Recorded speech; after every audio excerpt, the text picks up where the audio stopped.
You woke up today. That simple truth, just being alive, is not something to take lightly. It is a sign, a message, a divine whisper that says, I'm not finished with you yet. You are still here for a reason. Life itself is the loudest evidence that your existence has meaning. Even if you feel broken, tired, or lost, your breath is proof that your purpose is still active. You may not see the full picture, but that doesn't mean the story has ended. The author of your life is still writing, and the chapter you're in now might be the one that changes everything. Too often, people think purpose is reserved for the extraordinary, for the rich, the powerful, the talented. But that's not true. Purpose is not limited by status or circumstances. It isn't about being famous or perfect. It's about being willing to get up one more time, willing to love when it hurts, willing to grow when it's uncomfortable, willing to believe even when it feels like all hope is gone. You might say, but I've made too many mistakes. Let me tell you, your past may explain you, but it does not define you. The breath you have right now means grace is still available. Forgiveness is still possible. Change can still happen. There is no sin too great, no failure too deep, and no season too dark that God cannot redeem. Life itself is evidence that you have not been disqualified. You are still in the race. You may feel like life has passed you by. Maybe others moved ahead while you were stuck. Maybe you watched dreams fade, doors close, and time slip through your fingers. But friend, don't confuse delay with denial. The timing of your life is not random. Sometimes the greatest breakthroughs come after the greatest silence. Sometimes the best wine takes the longest time to prepare. You are not late, you are being prepared. Think of all the moments you thought you wouldn't make it through, but you did. Think of the nights you cried alone, the seasons you struggled silently, the battles no one knew about. You survived them, you overcame, and you're still standing. That's not luck. That's purpose. That's the hand of God holding you when everything else fell apart. That's evidence that your life still matters. You may not feel strong. You may not feel significant. But you are here, and being here means you have something left to give. Maybe it's encouragement to someone else who's hurting. Maybe it's wisdom born from your wounds. Maybe it's a gift the world desperately needs, hidden inside your quiet faithfulness. Don't let fear talk you out of your future. Don't let shame keep you bound to your past. Don't let comparison rob you of the beauty of your own path. Your life was designed with intention. There is no other you. No one else has your exact story, your combination of pain and promise, your perspective, your voice. And someone needs what you carry. Every day is a fresh invitation to say yes. Yes to healing. Yes to growth. Yes to stepping forward, even if it's just a small step. Great things are built little by little. Purpose is lived out moment by moment. Today matters. What you do with this day matters. You don't need to see the whole staircase, just take the next step. You don't have to have it all figured out. Just be willing to keep showing up. Purpose is not always loud or dramatic. Sometimes it's quiet, steady obedience in the face of doubt. Sometimes it's choosing love over bitterness, forgiveness over resentment, hope over despair. So don't waste your life trying to be someone else. Don't waste your breath doubting your worth. You are alive. That alone is proof that you still have something great to do. You still have something sacred to become. Let your life speak. Let it be a message of resilience, of mercy, of grace. Let it be a light for someone else in a dark place. Let it be the evidence that God still writes beautiful stories even with broken people. You are still here. That means there is still time to become all you were meant to be. Life is proof of purpose, and your purpose still lives. There are many today who walk through life with the heavy weight of yesterday pressing on their shoulders. They smile in front of others, but inside they're imprisoned by regret, shame, and memories of what once was, or what could have been. They tell themselves they're not worthy.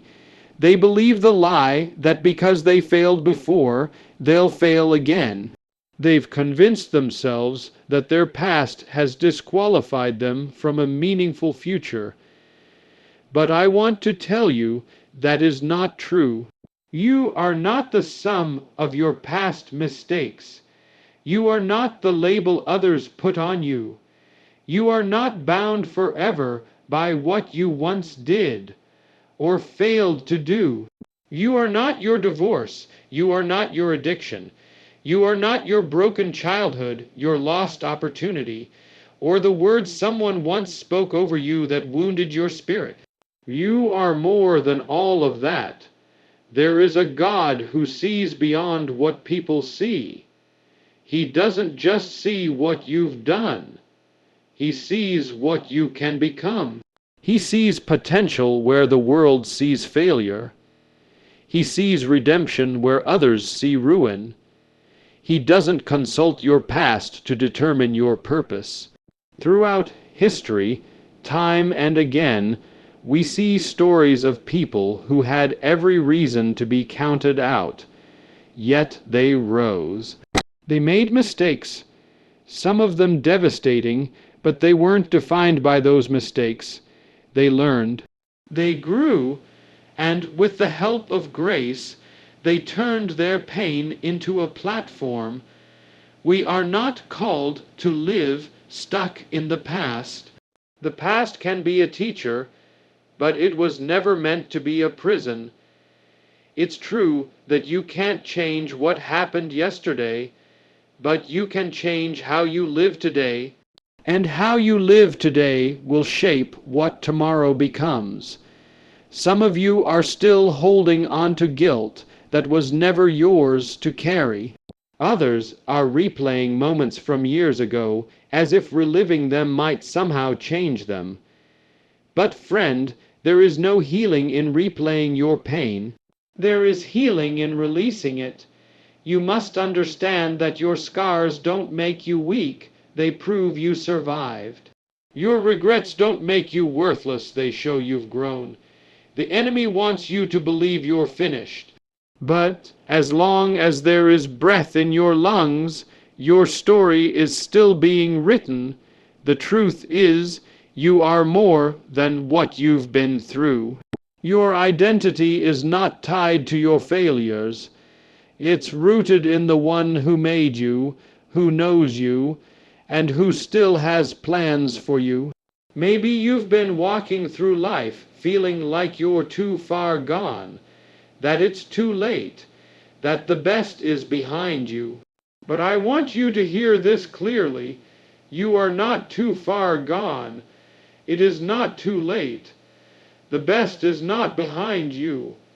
It may very well be ahead of you. You may not be able to go back and start again, but you can start now and create a new ending. Today is not just another ordinary day.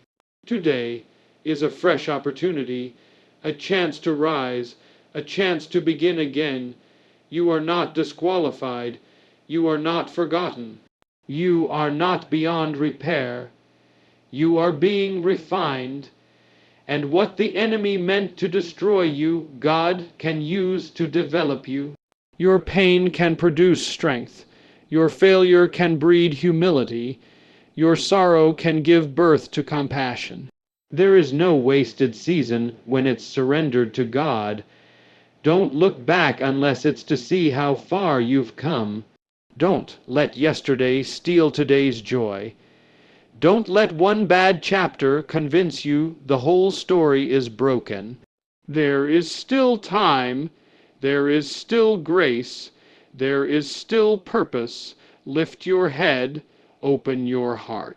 Choose to believe again, because your past may be part of your story, but it is not the end of it. Something greater is still ahead. Something beautiful is still possible. You don't need a perfect history to live with purpose. All you need is a willing heart, a surrendered spirit, and the courage to keep moving forward. The world may remember your failures. People may remind you of what you once were. But heaven sees who you're becoming, and that is what truly matters. So walk in freedom, walk in purpose, because your past doesn't define your future. What are you holding in your hands today?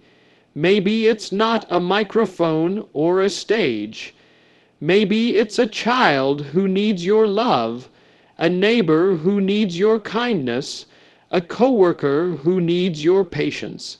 Don't overlook these opportunities. The greatest work you may ever do could be the work no one else notices.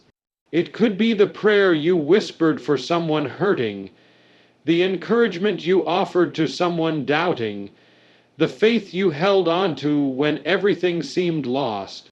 You don't need to be perfect to be powerful.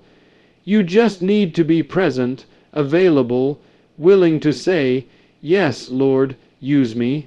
Greatness begins when you take what's already in your hands and surrender it to something higher. It may not feel like much.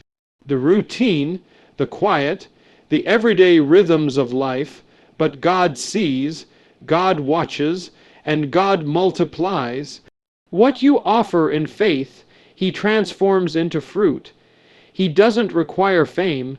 He asks for faithfulness. Too many people are waiting for a moment to feel important before they act. They wait for a platform, a sign, a breakthrough. But what if the breakthrough comes after the obedience? What if you stepping out, right where you are, is the very thing that opens the door to your greater calling? Don't underestimate the power of showing up, of being kind when you could be cold, of serving when you feel tired, of staying committed when it would be easier to walk away. These are the seeds of greatness. These are the foundations that hold up extraordinary lives. Sometimes we think the big things are more important, but God often uses the small to do the miraculous. 5 loaves and 2 fish fed a multitude. A mustard seed of faith moved mountains. A single act of forgiveness changed generations. You never know what heaven is doing with the things you call small. So, if you're in a season that feels hidden, quiet, or slow, don't despise it. Don't rush through it. You may be in the very place where greatness is forming inside you. In the stillness, your roots are growing deeper. Your faith is getting stronger. Your heart is being refined. Greatness that lasts is never built in a moment. It's built day by day, choice by choice, prayer by prayer. It's built when no one's clapping, and you do it anyway. It's built when the doors stay closed, and you remain faithful anyway. It's built in the ordinary, because the ordinary is where real life happens. God isn't calling you to be flashy. He's calling you to be faithful, He's calling you to love the people in front of you, to give with a generous heart, to serve without seeking applause, to believe even when it's hard. And one day you'll look back and realize that the moments you thought were small were actually sacred. The days that felt ordinary were training ground for something extraordinary. So don't wait. Don't hold back your love, your gifts, your service. Greatness doesn't need a grand beginning. It just needs a willing heart, right where you are with what you have. Do something that matters, because in the eyes of God, nothing done in love is ever wasted. Greatness begins in the ordinary,